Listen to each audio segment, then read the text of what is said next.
Hello friends, welcome back to my YouTube channel. मेरा गला थोड़ा सा ख़राब है, इसलिए आवाज़ आपको थोड़ा डिफरेंट सुनाई दे रहा होगा। तो आज हम स्टार्ट करने वाले हैं सेकेंड सेमेस्टर का यूनिट फर्स्ट इनऑर्गेनिक केमिस्ट्री का, ठीक है, जिसका हेडिंग है kinetics and mechanism of substitution reaction. ठीक है, हम सब्स्टिट्यूशन रिएक्शन के काइनेटिक्स को भी समझेंगे और मैकेनिज्म को भी समझेंगे। ठीक है, तो इसके अंतर्गत हमें कौन कौन सा टॉपिक पढ़ना है वो आपके सिलेबस में दिया हुआ है। तो सबसे फर्स्ट जो टॉपिक है वो energy profile of a reaction. ठीक है, एनर्जी प्रोफाइल होता क्या है? दरअसल ये किसी रिएक्शन का सिंगल पाथवे होता है। सिंगल पाथवे, ये एक सिंगल पाथवे होता है जिससे हम किसी रिएक्शन को रिप्रेजेंट करते हैं। ठीक है, किसी रिएक्शन का सिंगल पाथवे होता है, या कह सकते हो थ्योरेटिकल रिप्रेजेंटेशन होता है। किसके द्वारा? थ्योरेटिकल रिप्रेजेंटेशन होता है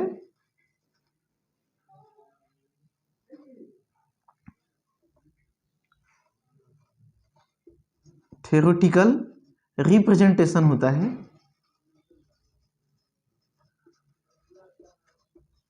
किसके द्वारा?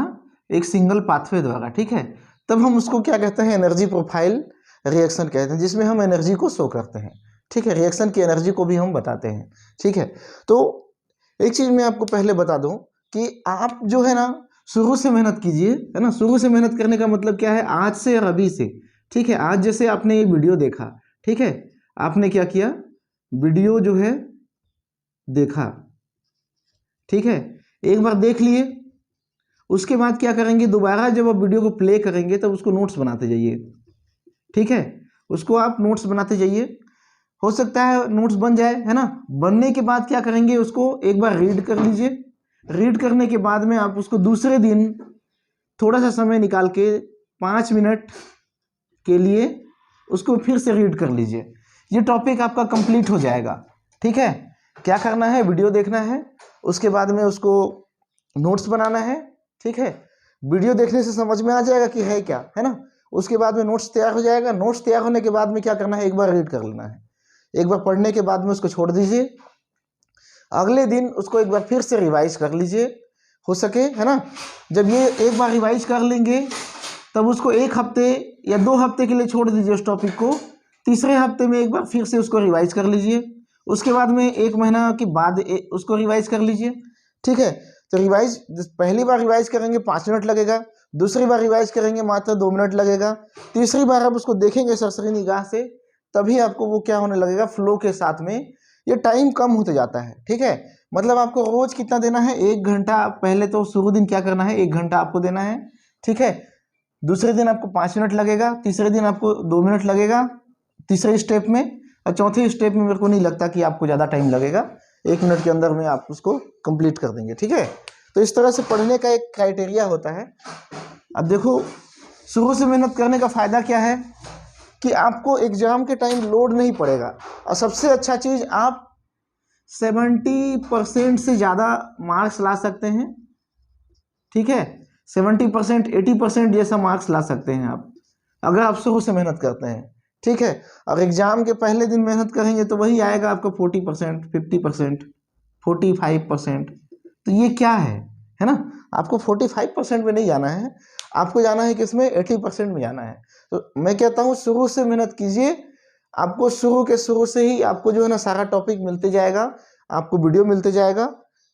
एक एक टॉपिक, 2 टॉपिक पे वीडियो बना रहा हूँ, आप उसको ना कंप्लीट करते जाइए।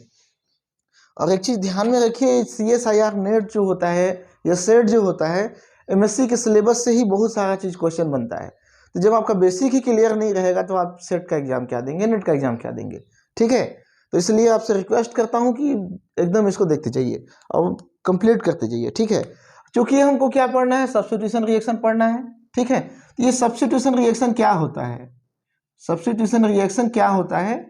जैसे मान के चलो हमारे पास कोई मॉलिक्यूल है AB, ठीक है, इसमें हम रिएक्ट कराएंगे किसको? C को। तो क्या करा सकता है ये? सपोज मान के चलो ये क्या करेगा? A और C क्या करेगा? कंबाइन कर लेगा और B को क्या यहाँ से एलिमिनेट कर देगा। ठीक है, मतलब C क्या कर रहा है? B को यहाँ से ट्रांसफर करवा दे रहा है, बाहर कर दे रहा है।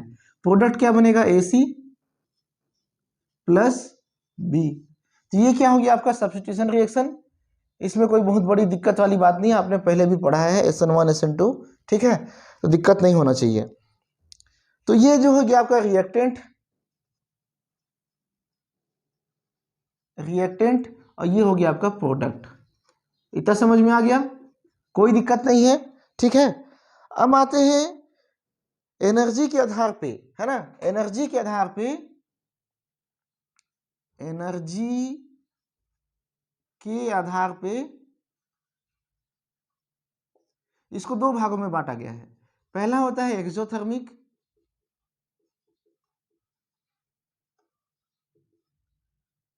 दूसरा होता है इंडोथर्मिक।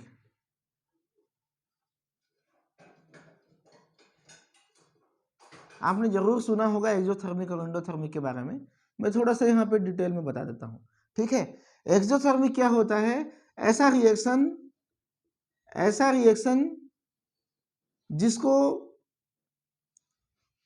प्रोसीड होने के बाद, ठीक है, प्रोडक्ट बनेगा AC प्लस B प्लस यहाँ पे डेल्टा H, ये हीट निकलेगा, हीट निकलता है। ऐसा रिएक्शन जिसमें हीट क्या हो, निकलता हो, उसको हम क्या कहेंगे, एक्सोथर्मिक रिएक्शन कहेंगे, है ना। ये हीट कहाँ से आया, देखिए हर मॉलिक्यूल में अपनी अपनी पोटेंशियल एनर्जी होती है, ठीक है, पोटेंशियल एनर्जी होती है। यही पोटेंशियल एनर्जी क्या हो जाता है, हीट में कन्वर्ट हो जाता है। ये मैं समझाऊंगा कैसे एक्सोथर्मिक रिएक्शन होता है और कैसे जो है इंडोथर्मिक। इंडोथर्मिक में क्या होगा, AB प्लस C। ये रिएक्शन नॉर्मली ऐसे ही नहीं होगा, इसको हीट की जरूरत पड़ेगी। मतलब यहाँ पे क्या होगा, प्लस डेल H अगर आपको मिलता है, इस रिएक्शन को मिलता है, तब जो है ये क्या बनाएगा, AC और B बनाएगा, मतलब सब्स्टिट्यूशन रिएक्शन होगा। मतलब इसको हमको बाहर से एनर्जी देनी पड़ती है, इस रिएक्शन में एनर्जी बाहर निकलती है। तो ये दोनों टाइप के एग्जाम्पल हो गए, रिएक्शन हो गए, ठीक है। अब हम इसका एनर्जी प्रोफाइल डायग्राम देख लेते हैं, एनर्जी प्रोफाइल डायग्राम देख लेते हैं। इन सबको मैं मिटा रहा हूं यहां से, है ना। तो एनर्जी प्रोफाइल डायग्राम में ये एनर्जी का जो कॉन्सेप्ट है, हीट का जो कॉन्सेप्ट है, वो क्या हो जाएगा, क्लियर हो जाएगा, ठीक है। तो फर्स्ट जो एनर्जी प्रोफाइल डायग्राम है हम वो बना लेते हैं। ये बढ़ती हुई एनर्जी है, पोटेंशियल एनर्जी, और इधर क्या ले लेते हैं, रिएक्शन, ठीक है, इधर फॉरवर्ड रिएक्शन ले लेते हैं। तो यहाँ पे हम लिख ले रहे हैं पोटेंशियल एनर्जी,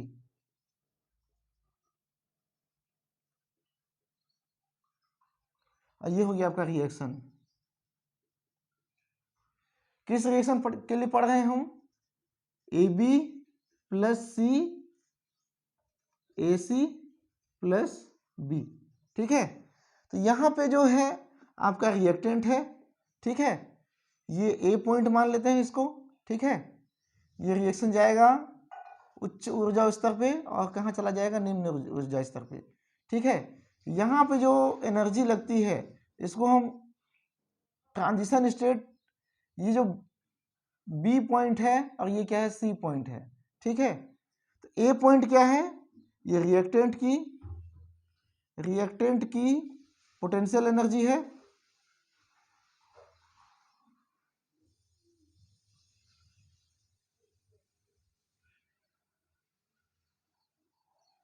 B पॉइंट क्या है, ट्रांजिशन स्टेट है,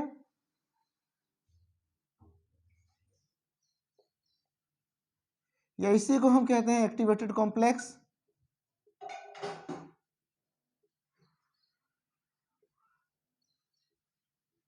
ठीक है।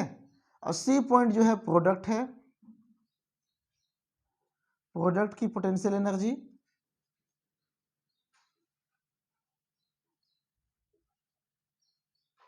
ठीक है। अब इन जगहों पे होता क्या है, रिएक्टेंट में क्या करेंगे, दो रिएक्टेंट क्या करेंगे, सबस्ट्रेट और रिएक्टेंट क्या करेंगे, आपस में कंबाइन होंगे। जब ये कंबाइन होंगे तो इसकी क्या होगी, पोटेंशियल एनर्जी में ग्रोथ होगी। पोटेंशियल एनर्जी क्या हो जाएगी, पोटेंशियल एनर्जी क्या हो जाएगी, बढ़ने लगेगी, जो ये ग्राफ दिखाता है, ठीक है। और एक उच्च ऊर्जा स्तर पे क्या देंगे, ट्रांजिशन स्टेट देंगे। ट्रांजिशन स्टेट की एनर्जी क्या होती है, एनर्जी क्या होगी, हाई होगी, और ये क्या होगा, हाईली अनस्टेबल होगा, हाईली अनस्टेबल होगा। और एक्टिवेटेड कॉम्प्लेक्स में क्या बनेगा, क्या होगा, बॉन्ड मेकिंग, पुराने बॉन्ड टूटेंगे, bond making and bond breaking,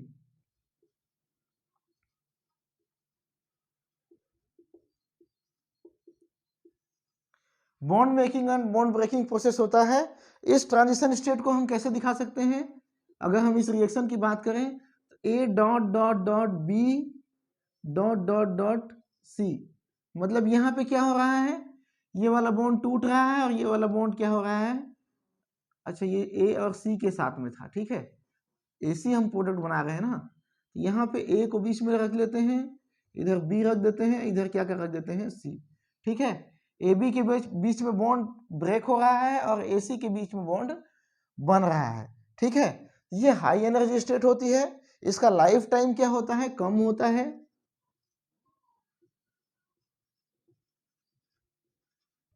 short life time होता है, ठीक है। तो ये होता है ट्रांजिशन स्टेट जो कि बी पॉइंट को दिखाता है, ठीक है। अब क्या होगा, जब रिएक्शन आगे बढ़ेगा तो वो क्या करेगा, एनर्जी रिलीज करते हुए डाउन स्थिति में आएगा, कम पोटेंशियल एनर्जी में आएगा। तो इसकी पोटेंशियल एनर्जी लगभग यहाँ है, ठीक है, इसकी पोटेंशियल एनर्जी यहाँ पे है, ये पोटेंशियल एनर्जी प्रोडक्ट का, ये पोटेंशियल एनर्जी रिएक्टेंट का, ये पोटेंशियल एनर्जी ट्रांजिशन स्टेट का, ठीक है। तो यहाँ पे क्या हुआ, ये तो डेल ई हो गया, जिसको हम क्या कहते हैं, एक्टिवेशन एनर्जी,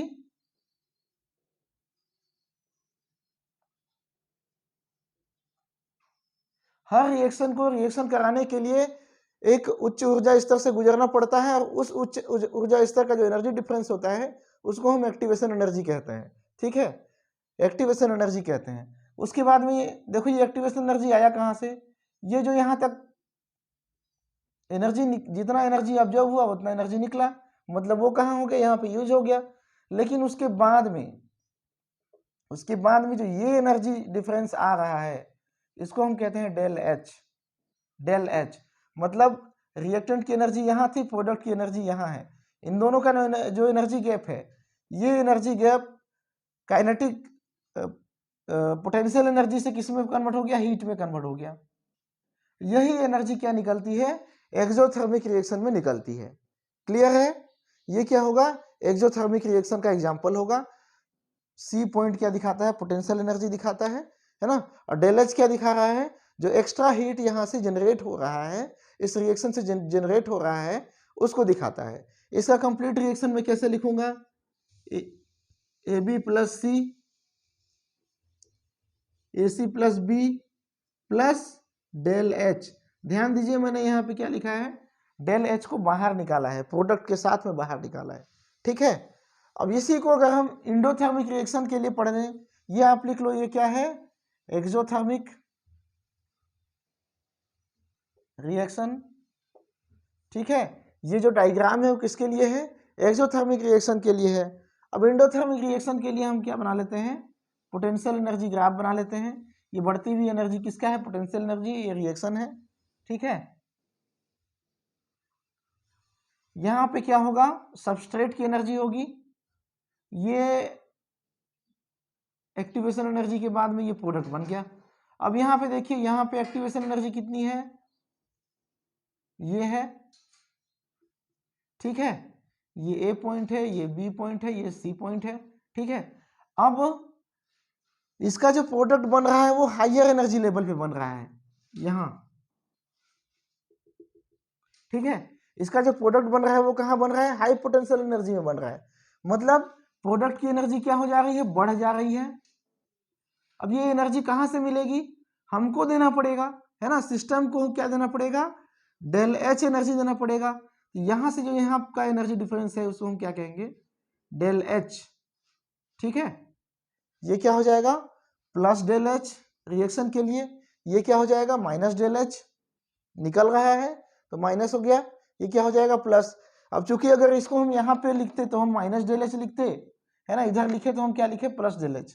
अब इसके लिए रिएक्शन लिखते हैं, क्या होगा, A B plus C plus del H, देखो मैं इसको इधर लिख रहा हूं, ठीक है, AC प्लस B, यहाँ एनर्जी यूज हो जा रही है, ठीक है, एनर्जी क्या हो जा रही है, यूज हो जा रही है। ये क्या है, इंडोथर्मिक, ये क्या हो गया, एंडोथर्मिक रिएक्शन के लिए हो गया, ठीक है। अब हम देख लेते हैं कि एनर्जी प्रोफाइल के कुछ पॉइंट्स। सबसे पहला पॉइंट्स, इनको मैं मिटा दूं। अब एनर्जी प्रोफाइल जो हमारा, हमने एनर्जी प्रोफाइल देख लिया, यही क्या है, एनर्जी प्रोफाइल है। तो इसमें हो क्या रहा है, उसको आपको पॉइंट्स में लिखना भी तो है, ठीक है। तो पहला पॉइंट लिखना कि सभी मॉलिक्यूल के पास क्या होती है, अपनी अपनी पोटेंशियल एनर्जी होती है,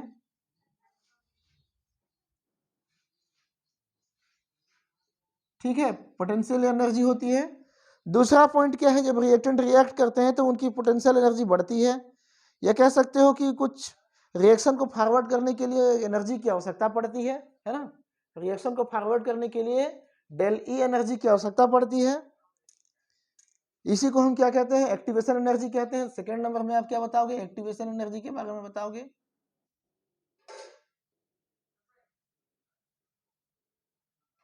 ठीक है, उसके बाद में एक्टिवेशन एनर्जी मिलने के बाद में थर्ड पॉइंट में क्या बनता है, यहां पे क्या बनता है, यहां ट्रांजिशन स्टेट बनता है।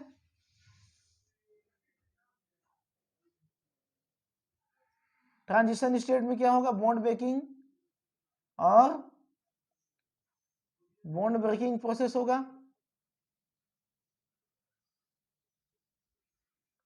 ये एक्टिवेटेड कॉम्प्लेक्स भी कहलाता है, ठीक है। और ये क्या होता है, फोर्थ पॉइंट बता दो, एक्टिवेटेड कॉम्प्लेक्स जो होता है वो हाईली अनस्टेबल होता है।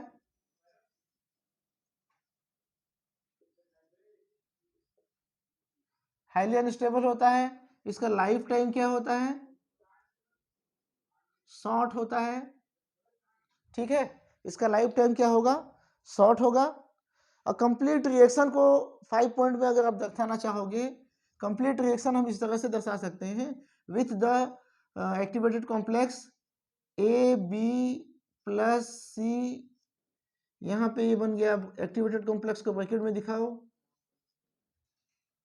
BAC, देन प्रोडक्ट क्या हो जाएगा, B प्लस AC, ये क्या है, एक्टिवेटेड कॉम्प्लेक्स, ठीक है, एक्टिवेटेड कॉम्प्लेक्स। तो आप या उसको ट्रांजिशन स्टेट भी कह सकते हैं। तो जो यहाँ पे एनर्जी निकल रही है या एनर्जी यूज हो रही है वो क्या है, यहाँ पे हम हीट दे रहे हैं, यहाँ हीट का कन्वर्जन किस में हो रहा है, पोटेंशियल एनर्जी में हो रहा है, ये पॉइंट इंपॉर्टेंट है। और यहाँ पे जो पोटेंशियल एनर्जी है उसका कन्वर्जन किस में हो रहा है, पोटेंशियल एनर्जी का कन्वर्जन किस में हो रहा है, हीट में हो रहा है। ये आप किसे बता दो, 6 पॉइंट में बता दो, ठीक है। 6 पॉइंट में क्या बताओगे आप, पोटेंशियल एनर्जी का चेंजेस होता है हीट में, या हीट का चेंजेस होता है पोटेंशियल एनर्जी में। तो पोटेंशियल एनर्जी हीट में किस में कन्वर्ट होता है, एक्सोथर्मिक में, और हीट पोटेंशियल एनर्जी में कब कन्वर्ट होता है, एंडोथर्मिक में, ठीक है। तो ये हो गया आपका कंप्लीट एनर्जी प्रोफाइल, है ना, एनर्जी प्रोफाइल। नेक्स्ट जो टॉपिक है वो क्या है आपका, रिएक्टिविटी ऑफ मेटल कॉम्प्लेक्स।